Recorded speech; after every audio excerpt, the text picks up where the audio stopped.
So that's the Kourindou, Renosuke's in this game. So here's what his function is. He's basically the game's store. Also, you can jump on his table. So you can go to him, and you can buy some items. You can also sell items. He'll sell you items that'll give you bigger numbers, but he also sells you items that give you lower numbers. So basically, you could buy those items if you want to have like a sort of challenge mode kind of deal going on. I'm not going to do that though, because if I wanted to do that, I would have just tweaked the difficulty with the patcher. So I'm going to assign some bigger numbers right now.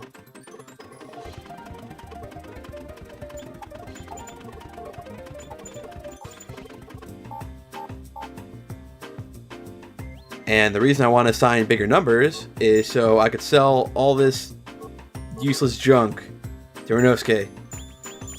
Take it off my hands, Renosuke. Just take all of this junk. The ones with the E's next to them obviously are whatever you have equipped.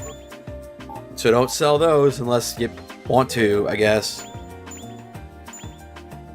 Now, when we look through our inventory, there's no clutter, there's no junk.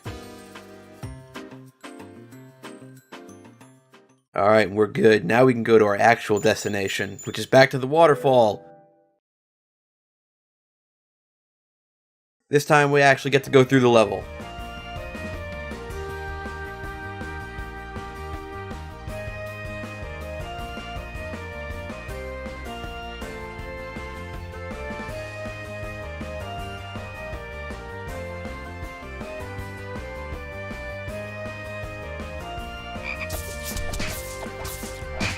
So the enemies are slightly different. Now there's frogs instead of the same fairies that were there before. That weird vine thing is still there though. These fairies are still here. That didn't change much.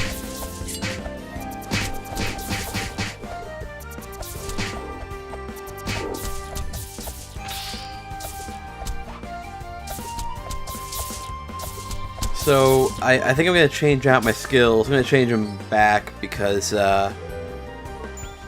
you know, I kind of like these skills a little better. I put probably silver there. Cleaning maid there.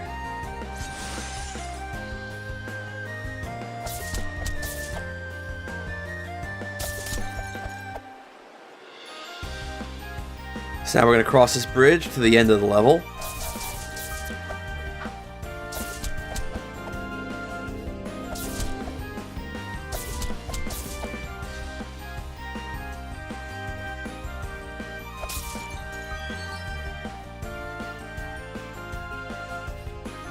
Gonna come down here, and maybe there's something. No, nothing.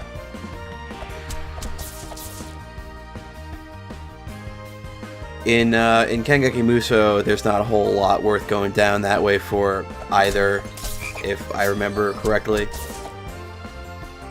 I made the mistake of playing Kengeki Muso recently. I say I made the mistake because Kengeki Muso is a little bit more fun to me than this game. Just a little bit. I like this game too, but I still think Kengeki Muso is pretty much the best.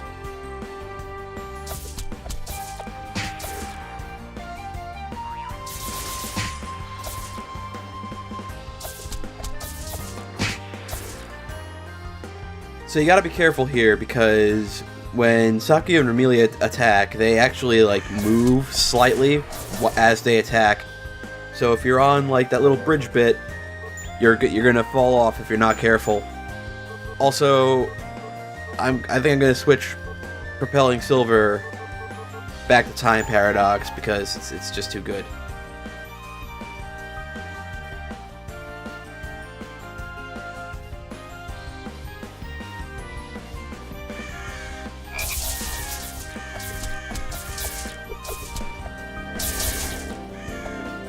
There's a lot of enemies here. You can beat them up if you like. You can skip them if you like. I'm going to beat them up.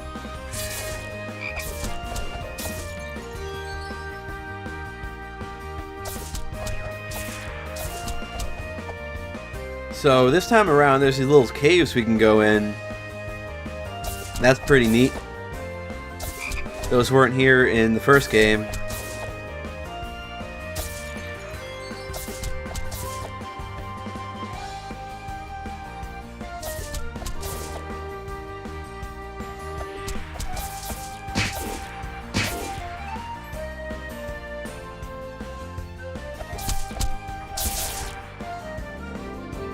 So these red lines are here, but one of those platforms isn't going to come down and get us. So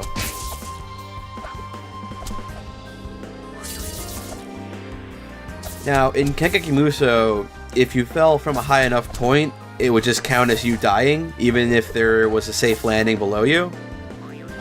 I don't actually remember if this game does the same thing,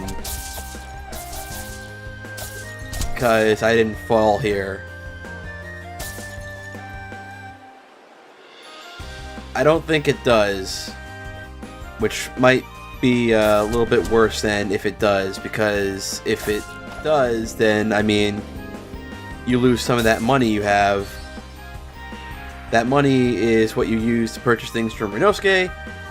Also, you lose it when you die, so, because this game isn't score-based like Kenkakimuso, you don't lose score, but you lose your money. But if it didn't respawn you if you fell, that'd be kind of annoying because then you'd have to climb your way all the way back up, especially in a level like this.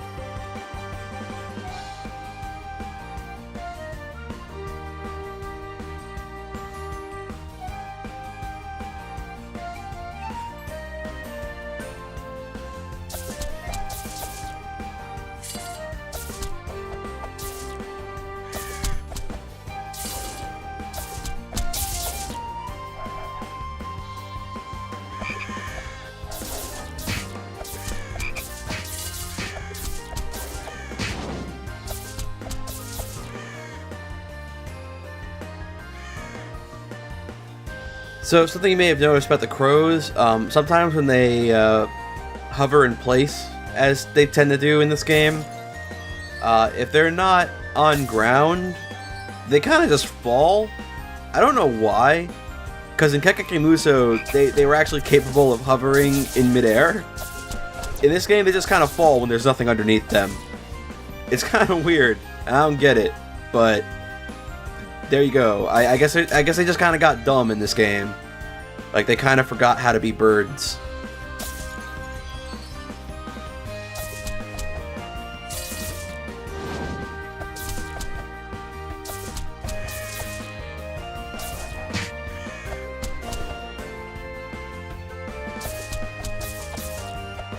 This fairy's annoying me by trying to shoot at me, so I think I'm gonna beat her up.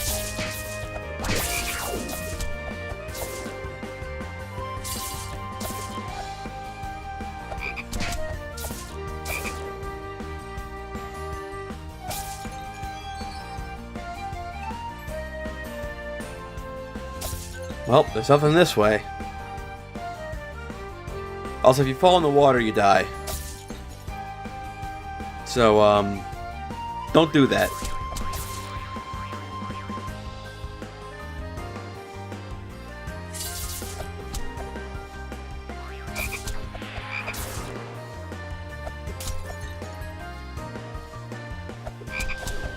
Oh, there's a chest. I wonder if there's an item there that, that'll give me bigger numbers.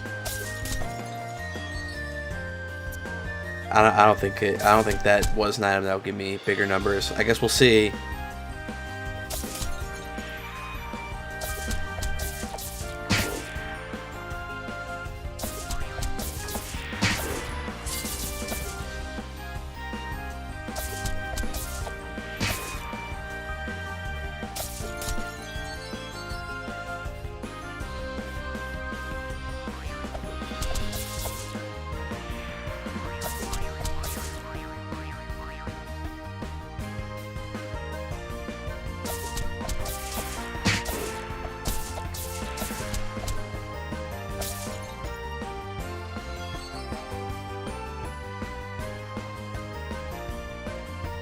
You almost at the top yet?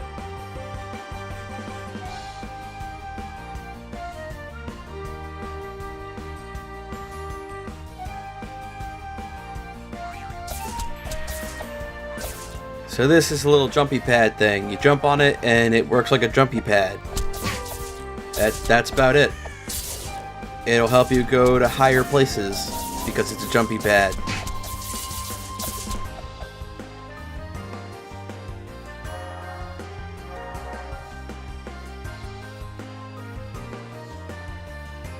So you could move forward, or you can move to the left and get a chest with something that might give you higher numbers.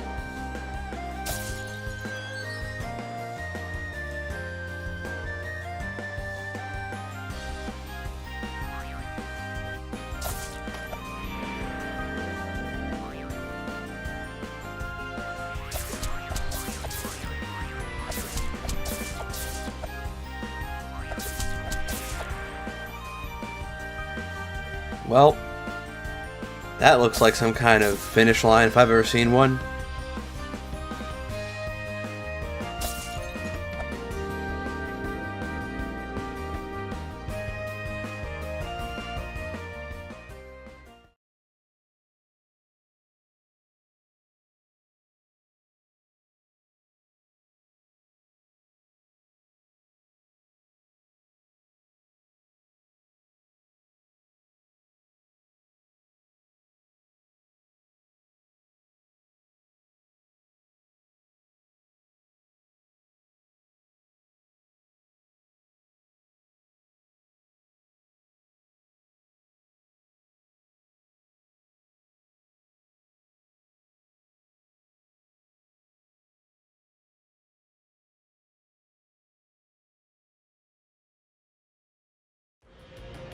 Oh, it's time to fight Sika.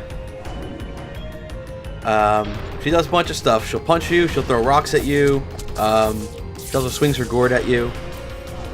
Also, she stomps the ground when she gets mad.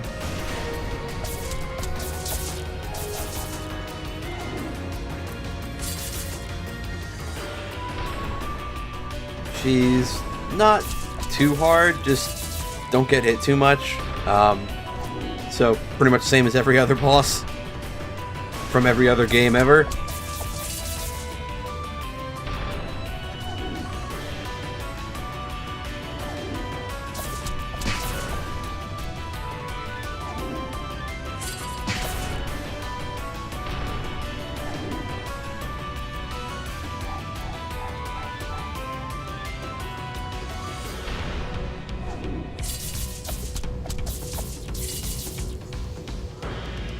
I really like this arrangement of Suika's theme. I think it's pretty rad.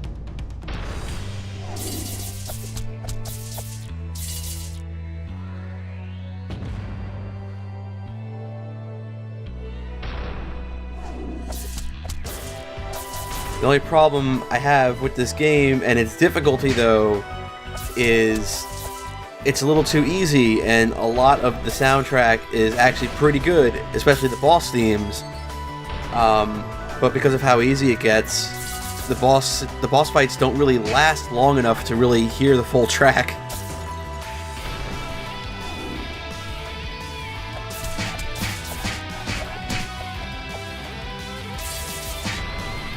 And as always, let's finish off with a spell card.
Doesn't sound like the kind of thing that the fastest in Gensokyo would say.